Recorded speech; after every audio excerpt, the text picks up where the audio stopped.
Jameni, nataka niseme namna hii jameni. Hatuwezi, hakuna mtoto wa mgongo na mtoto wa tumbo.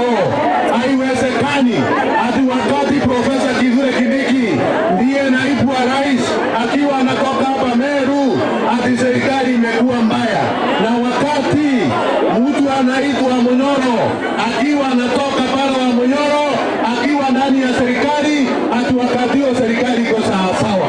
Sisi tunawaambia wakati ya kutukulia kwa mfuko kama njugu karanga imekwisha. Wakati ya kukuliwa kama njugu karanga kwa mfuko hiyo imekwisha. Unanielewa jameni? Waende nyumbani wasiende, wakae nyumbani wasikae.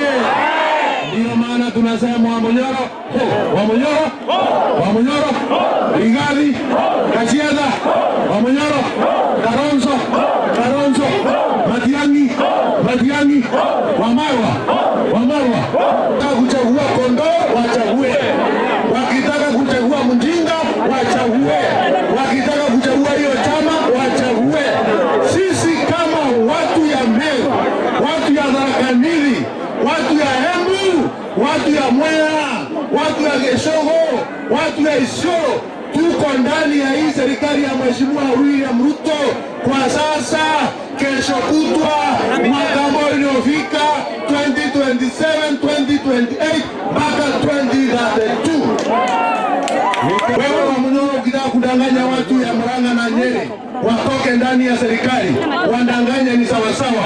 Hata unaweza kaa katika opposition, munaweza kaa kwa opposition miaka 200.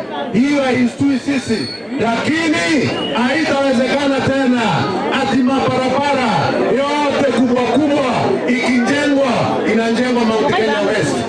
Miradi kubwa kubwa ya maji ikijengwa inajengwa Mount Kenya West.